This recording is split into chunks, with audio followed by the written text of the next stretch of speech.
A decisão do ministro Flávio Dino é uma decisão que vem em boa hora e que está sendo justamente aplaudida, com razão, por aqueles que acreditam ainda no direito como um instrumento de aperfeiçoar a República. Porque, veja, o quadro que a gente tem hoje existe uma norma constitucional, né, está lá na nossa Constituição desde 1988, que estabelece um teto, né? E nesse teto, que é um teto alto, né, para os padrões que a gente vive, para os padrões que se ganha tanto na iniciativa privada quanto no setor público, é um teto alto. Né? A gente não está aqui falando de valores baixos, né? É o teto, sendo a remuneração de ministro do Supremo Tribunal Federal, chega a quase 50 mil reais, né? 46, 47 mil reais. Então, não estamos aqui falando de valores baixos, mas ainda que estivéssemos, né, o servidor público ele se insere numa lógica, ele presta um concurso público e se insere numa lógica diferente da iniciativa privada. Na iniciativa privada, você negocia o seu salário com o seu empregador de uma forma balizada pelas regras e pelas leis trabalhistas, mas de uma forma livre. Né? No setor público, não. No setor público, a gente não tem um titular do dinheiro, né? O dinheiro é o erário, é o dinheiro público. Então, esse dinheiro público está sujeito a regras diferentes do setor privado, né? E uma dessas regras é o teto, né? Você não pode ganhar mais que um ministro do Supremo Tribunal Federal. E aí, para os entes federados, né? É o prefeito no âmbito do executivo municipal, é o governador no âmbito do executivo estadual e assim por diante, né? Há uma disciplina constitucional. O que acontece?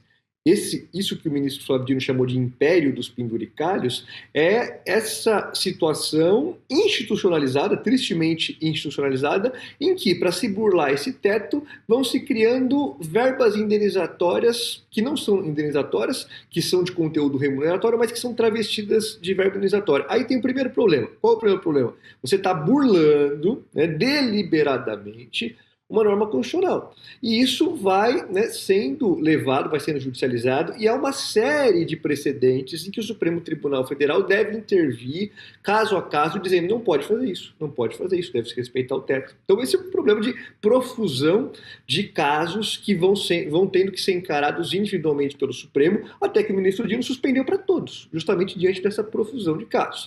O segundo problema, que também é grave, sendo uma verba indenizatória, ela não se sujeita à tributação do vencimento ordinário. Né? Então, são verbas que, além de ultrapassar o teto, não incide a mesma tributação. O imposto não é tributado da mesma forma que o vencimento habitual.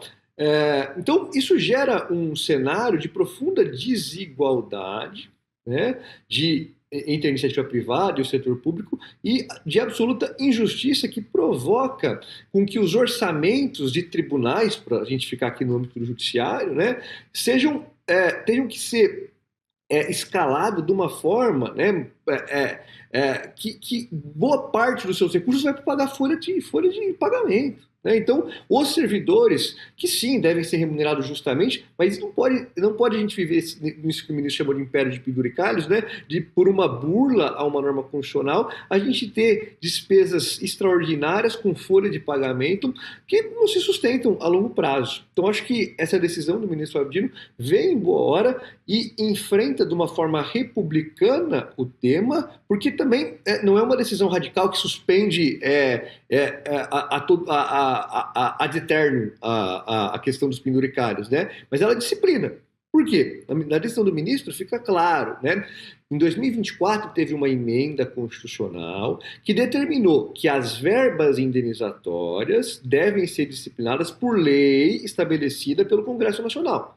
Só que o Congresso ainda não fez essa lei. Então o que o ministro fala? Enquanto o Congresso não fez a lei, né, enquanto o Congresso não fizer a lei, não fez ainda, enquanto o Congresso não fizer a lei, no prazo de 60 dias, os chefes dos poderes, estadual, municipal, o executivo, o legislativo, o judiciário, nacional, devem estabelecer o que tem lei municipal, estadual ou nacional. Nacional não tem, o Congresso Nacional não fez, mas o que minimamente está amparado em lei e o que não está. E o que não tiver amparado em nenhuma lei deve ser imediatamente suspenso. Isso. Né? Porque não tem lei. O que tiver em lei, ok, até que o Congresso Nacional faça uma lei nacional, porque esse tema deve ser disciplinado de forma republicana, né? Deve valer para todos os estados, para todos os municípios. Então é uma decisão racional, não tem nada de de radical nessa decisão, mas que sim enfrenta corajosamente o tema, dando cumprimento ao mandamento constitucional.